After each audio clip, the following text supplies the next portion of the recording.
breakthroughs that I've had along the way. And so I wanted to tell you about some more of that today. So a few days ago, actually last week, I was getting ready to lie out in the sun, as I want to do in the summertime. I feel like I'm part plant, and when the sun comes out and I can just feel it on my skin, the warmth, the light, and everything, I'm just like, I come to life. And so I was getting ready, and I put my towel down, and as I went down, I put my hands down, and then I found myself doing a reverse push-up. And I'm like going down, down, down, and I realized, I can go all the way down without dropping my knees. I had never been able to do that in my life, ever.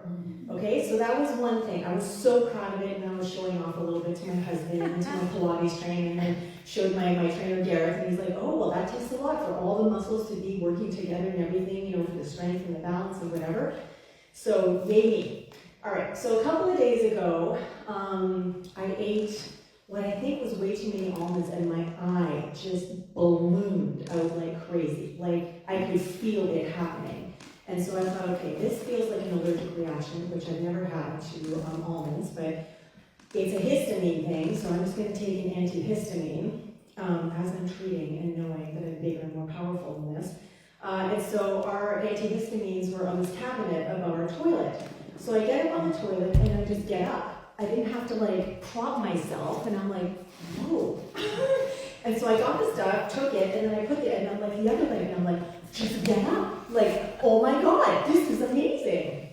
And then the next thing I needed to do was I needed to find something else in the kitchen that was high up, and so I needed a step ladder. And so what I have been practicing doing is trying to walk up the step ladder without holding on to the top of it. And so sure enough, you know, I'm like, back down, can you do it leg? Yeah, up there, whatever. And so for me, these three things were so cool to notice, because they're not things that I have specifically been working on. Like, even though I said, like, I had tried going up the step ladder, it's because I use the step ladder, like, almost every day for something, because, you know, I'm not tall, and our house has a bunch of stuff up top. And so I have tried, but the other two things, it's not like I was practicing for months on end to do a reverse push-up. It's not like I was, you know, getting up on the toilet, you know, every single day, trying to, like, build the muscles to be able to do that. But what I realized was, with this goal that I have of being fit, of feeling strong, of living to a vibrant 120, which I have shared every now and then I do need to keep, you know, take care of this body, this vessel, this, you know, skin sort of thing, bones and muscles and everything, in order to be able to get there. But what was so super cool for me to realize was that in having these goals of feeling stronger, feeling better, feeling more resilient, being more conscious of what is happening with my body, and coming up with this idea that, ooh, like an ultimate goal for me right now is going to be to do a dragon squat. Anybody here know what that is? Okay, so I can't do it yet. This is like an 8-month thing. So basically you go down on one foot all the way down, down, down, down, down, until you're like squatting on the ground and your leg is out, and then you bring it forward, and then you come all the way back up.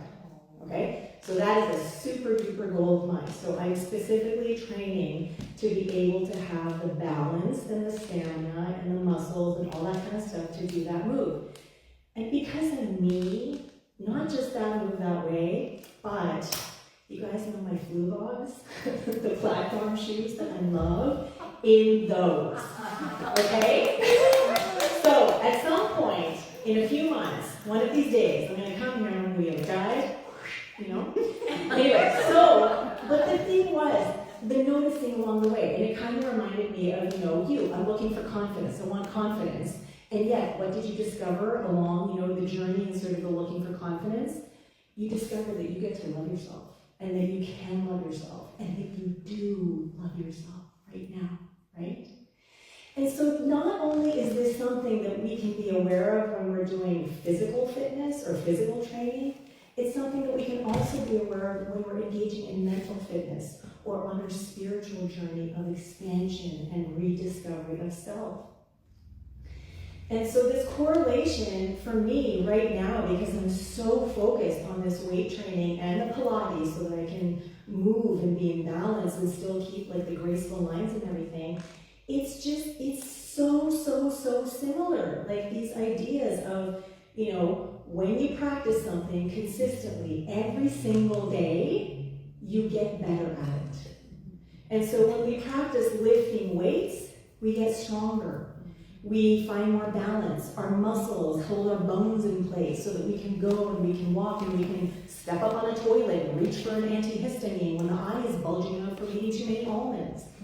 We can also walk up and downstairs. We can get in and out of the car. We can catch ourselves if we trip. Same thing with mental fitness or our spiritual evolution. You know, the more consistently we practice, like daily, maybe several times a day, then the more we start to realize that, hey, you know what? That neighbor that's been driving me crazy for years isn't driving me so crazy anymore. You know, the person that I always stand behind, you know, at the checkout that takes forever to try and find their money, like they didn't know they were going to go into cash. Like, that's okay. I don't know what's going on with them. We have more patience. We have more compassion for ourselves, for people around us, and for our world. And so right now, I am loving being in this noticing stage, use that word too, this noticing stage of like, wow, all this stuff that I've been doing for the last few months since March, working towards like being fit and strong, living to a vibrant 120, like that's up there, but telling my trainer, I want to be able to do a dragon squat. Okay, then we're going to do like certain things to make sure that you can do that dragon squat. Because if I can do that dragon squat, then all of this other stuff has fallen into place, right? But noticing all of these little gems and nuggets and gifts and things that are happening along the way, it's so exciting. And so I want to go back to Sunday, and almost nobody was here on Sunday, but a few of you were. And so Sunday I gave a talk, and it was about dreaming. And it was inspired by an Alan Watts video that Glenn sent me on Instagram, and then a different version of that video that I found on YouTube that I watched again and again and again and again because I was completely mesmerized by his voice and what he was saying. And Alan Watts is kind of new to me, so I just like was laughing. And so it was just such a neat experience because I just kept hearing more and more and more and more in there. And so without giving sort of the long version, basically in this video, he's saying, what if you were so powerful that you could dream all of the most amazing stuff that you could ever possibly dream? Like every single amazing thing, wonderful thing, beautiful thing, fun thing, adventurous thing that you would ever want to do, you could dream that into being. And then once you realize, whoa, I'm that powerful, then you're like, okay, well, I'm gonna, try something else, and I'm gonna try like maybe some dangerous stuff and see if I can actually like get myself into harm and trouble and whatever because I'm that powerful. And then even though there's some scary situations that come up, you realize, wow, I am so powerful that I actually got through all of that. And then, just to make things super interesting, you're thinking, if I am this powerful, am I powerful enough to make myself forget that I'm that powerful? And sure enough, one day you wake up and you forget. And then the game is to try and remember. And so isn't that what New Thought is all about? There's one thing going on, everyone and everything is that. We create our lives according to how we use our minds and how we open our hearts. We create our life. Nobody else does it for us. And the more we open up to this idea that we are spiritual beings having a spiritual experience, that we're enjoying ourselves, by fulfilling ourselves in, through, and as everyone and everything, experiencing ourselves through these bodies, through the stuff that is all around us, isn't that part of what life is all about? So I kept listening to this video again and again and again, and then when I talked about it on Sunday, I didn't do that great a job. And so I'm going to continue talking about it on Sunday, because what was interesting to me was this was the first time that there were people in the community who were like, I don't quite get that. I don't quite understand that. I found that a little confusing. And so for me, this is exciting, because this is an opportunity for me to have a do-over, right? And like, okay, I'm really, not that you need to get it, but I want people to at least be able to open up to something new or different or entertain something. Because one of the things that we're taught again and again and again and again through practitioner and ministerial studies is we're not here to teach you what to think. We are here to teach you how to think. And that means you get to use your critical thinking skills the way you want. You get to open up and embrace your divine intuition in any way that you want. Listen to what I'm saying, or don't, but take it however you will and do with it whatever you want. But ultimately, there is this opportunity, at least this is what we teach in New Thought, to open up to the more of who and what we truly are. Not just what we experience through our five senses, but that intuition, the infinite potentialities of the unknown. So my talk title today is, why do we dream? Because my question that I asked on Sunday was, if this is all happening and we get to remember, is it important? Why does it even matter? Why don't we just walk around sort of, in this idea, in this dream, if you will, that this is all there is because we've forgotten who we are? Well, because of stepping up on the toilet and being able to grab, some antihistamines when I didn't know that I could do it. Being able to walk up and down the step ladder when I didn't know that I could do it. Being able to do that reverse push-up when I didn't know I could do it. All of that happened. All of those gifts, all of those gems, all of those, this is so much fun experiences happened along the way of me working towards a certain goal. And all of that, to me, just correlates with this idea that there is so much more to us than we are aware of right here, right now. And wouldn't it be cool if? Maybe not for some people. I'm one of those people who is totally signed up and enrolled. And I think some of you are here too. So anyway, so this is an image.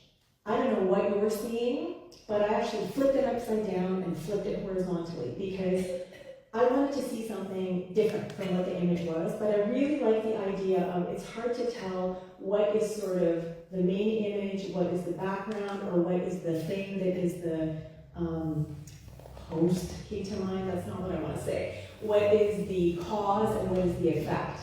And so this is the idea of, we are spiritual beings having a spiritual experience, but if we don't remember, then who is it that's kind of driving the bus?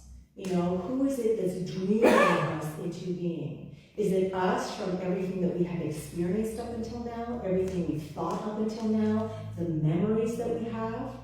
Or is it pure essential spirit, pure essential love, that ethereal, ineffable beingness that is the very foundation and interconnectivity of everyone and everything? Is that the thing that is dreaming us into being because it wants to be remembered? It wants to fulfill itself through us. And so, the DREAM acronym that I'm using there starts with deliberately, but not yours. Because on Sunday, one of our community members offered on the spot, as she was listening to the, watching the affirmation, was deliberately remembering every awesome miracle. And so deliberate is one of the key words here for me, because that speaks to intention. It speaks to, are we moving through life consciously or unconsciously? Are we deciding with intention, purposefully, by design, how we're creating our life?